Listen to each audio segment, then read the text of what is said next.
Hello and welcome back to another episode.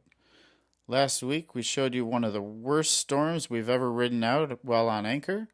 We showed you Gas Bay and some beautiful lighthouses. This one is called the Cap de Rosiers Light. It was stunning. And we checked out a little bit of Perce Rock.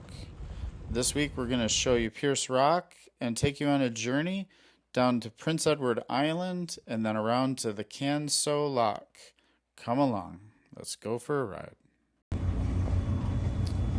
Perce Rock is one of the world's largest natural arches in the water. This one's about 50 feet tall.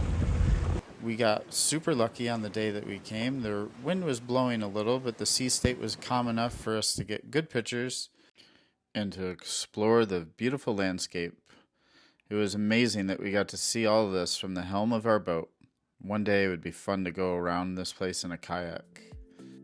So that was a 12-hour day. Well, I don't know what it was with the time zone. Oh yeah, it was still 12 hours of travel. And I forget the name of the area that we're in.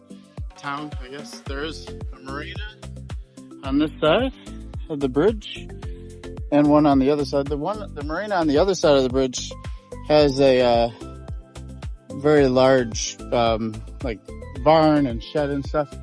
This looks like it's more just for fishermen.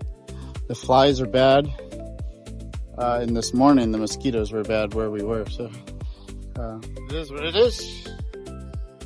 Oh yeah, my legs are covered in mosquitoes. I gotta go. After our crazy day of anchor, the next day was gorgeous. We went through the Liveaboard Bridge and then down through the gully and out in the south side of Liveaboard and headed towards Prince Edward Island. It's a little nerve-wracking. You have to come really close to the seawall here on your way out. But the channel was well marked and we had no problem.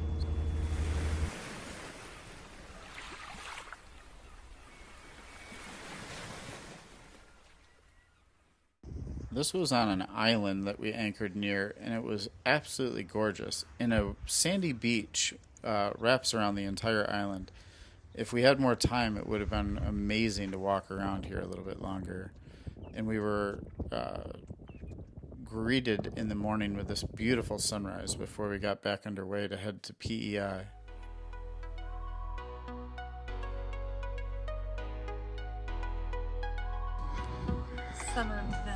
Summerside?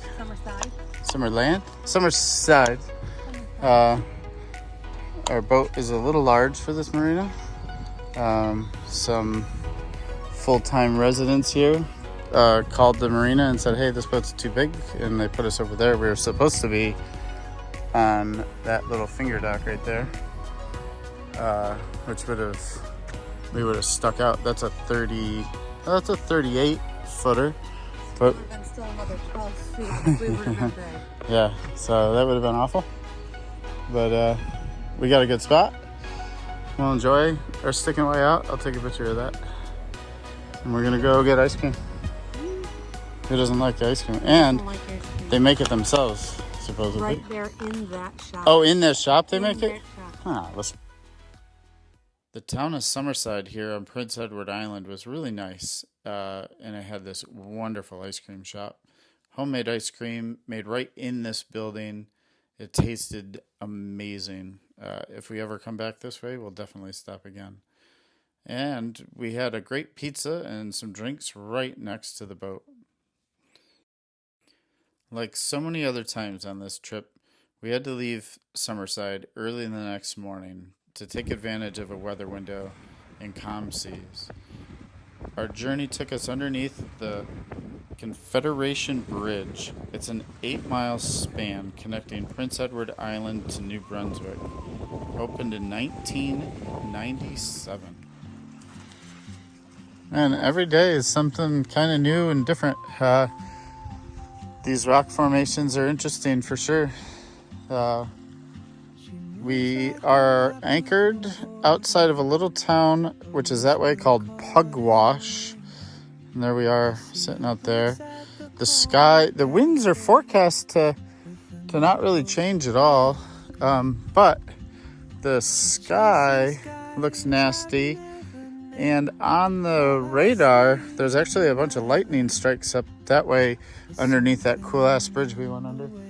So, yeah.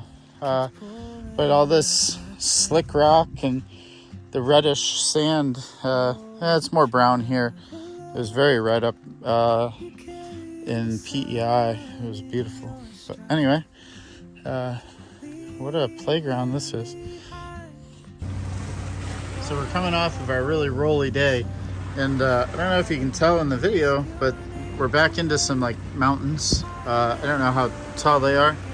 After living out west for a while and being on like 14,000 foot mountains, like nothing on the East Coast, I have like they're 2,000 or 3,000, maybe 4,000 feet over here. So they're mountains. They're not like back out west. Anyway, we're gonna anchor behind this island right over here. It's called Indian Island, but we got to go way up and around. There's some really skinny water and narrow passages, like right here between that sandbar and the red right there.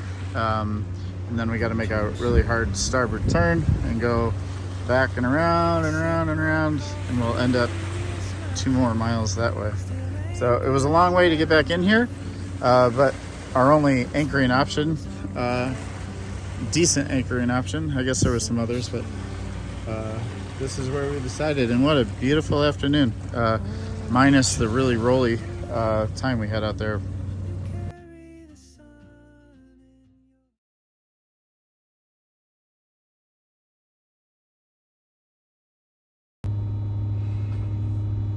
So we're coming into the Canso Lock. This is the Canso Causeway across here. They poured in 10 million tons of granite into the ocean here to connect mainland Nova Scotia to the island. I can't think of the island's name right now.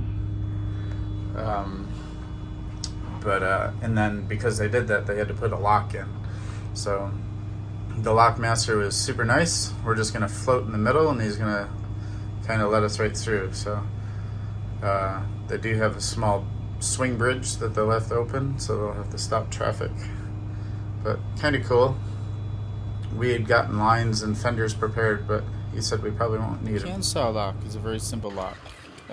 There could be quite a bit of wind here, but there's only about 3 to 4 feet of tide change from one side to the other. On the day that we traveled through, there was only about 8 inches of drop. Very simple. The lock masters were extremely helpful. So that was it for this week's episode. Stay tuned for next week as we enter Lake Bador and go to a little town called Badek, which was absolutely lovely.